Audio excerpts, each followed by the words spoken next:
Today we'll be taking a look at a watch from the Mark 11 watch company. This is model 50717, otherwise known as the Blackwater MMT, MMT standing for Modular Mission Timer.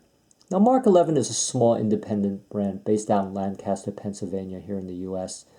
It started out selling customized parts such as hands, dials, and bezels for Seikos with 7S26 movements and Swiss watches with ETA 2824 and 2892 movements. So if you had these watches and you wanted to customize them, you had a ready source of parts.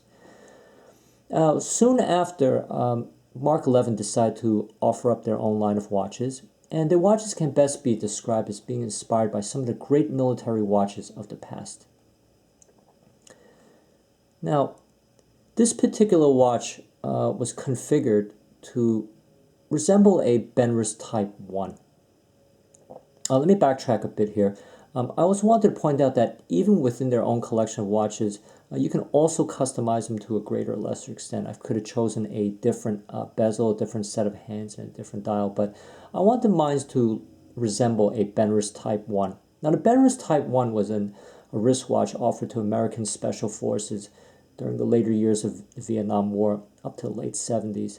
Such special forces included the UDTs, the Underwater Demolition Teams, which were precursors to the Navy SEALs. Other special forces included Green Berets, CIA, etc., etc.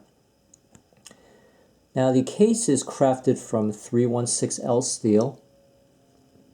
It's sandblasted, as you can see by the matte finish. Case diameter, not including the crown, is 42 millimeters. Lug to lug distance is 47.5, and the lug width is 20. You can see there are holes here on the lugs, so it's very easy to remove the spring bars. You just stick a pointy object in there and you can push the spring bar out. It's a very simple time-only watch. The hands and indices are treated with superluminova. The bezel is 120 click and functions to measure elapsed time up to 20 minutes and to also keep track of a second time zone. What you would do would be to align one of these numbers here with the hour hand. So for example, it's about 8:25, let's say, on the eastern seaboard. So in California, it would be, let's say, 5.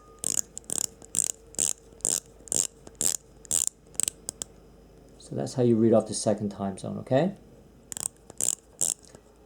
Watch has a screw-down crown, screw-on case back, and the water resistance is rated to 200 meters. There's some writing on the back of the case. Let me zoom in a bit, see if you can see it. It's a little bit faint.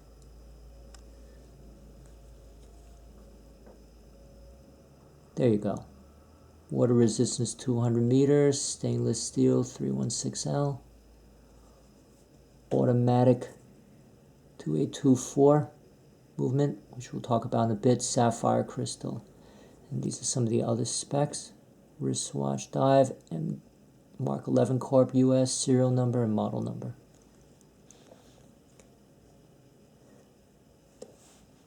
Now, as for what's making the watch run, it's the ever reliable ETA 2824 Elaborate grade.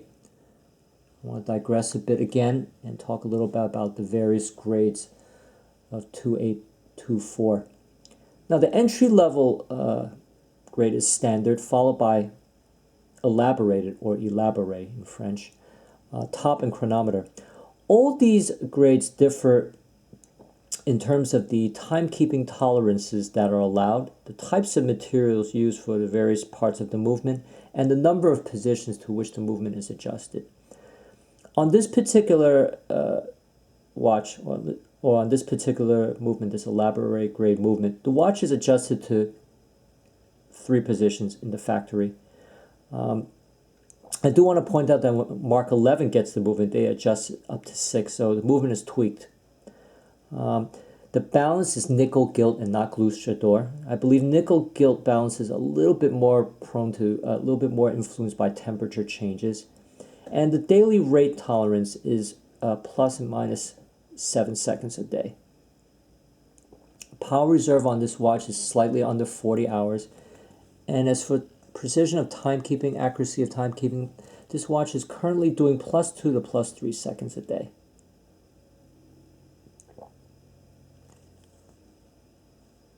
Now, what kind of strap can be put on this watch? Now, because of the fact that it's the very common 20 millimeters, it lends itself to all kinds of, to a lot of options. You could put them on a leather strap, bracelet. I like to keep it on this Maratec Mill Series band. Let me just zoom out a bit here so I can assemble that and show you what it looks like. Since this watch is spiritually a Benrus Type I, I thought I'd put it on this band because the original band looks similar to this. Overall, I love this watch. Has a certain amount of heft.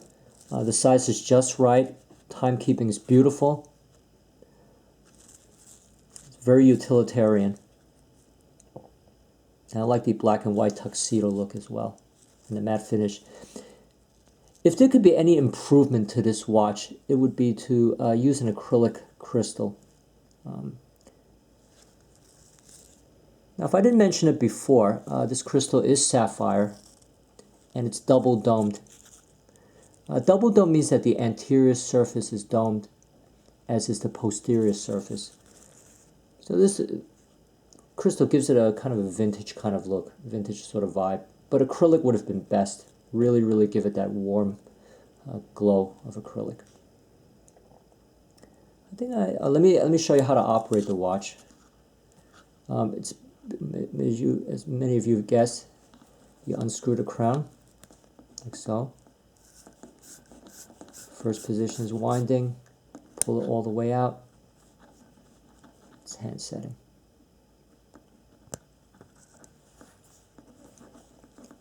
Now, before I sign off, I just want to talk a little bit about watch homages. I never kid myself this is a Benrus Type I. I think spiritually it's a Benrus Type I, but you know what? It's always good to have the original, to be perfectly honest with you. But getting the original is fraught with all sorts of problems. Number one, can you find one? And when you find one, is it 100% authentic? Number two, if you have to service the watch, are watch parts readily available? Are they very expensive to get? So there are all kinds of problems.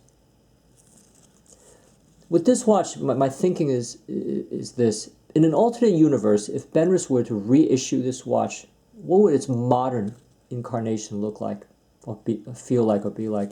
And I think this would pretty much be it. So there you have it, model 50710 Blackwater, model 50717 Blackwater MMT. Thank you for watching, and I'll see you next time.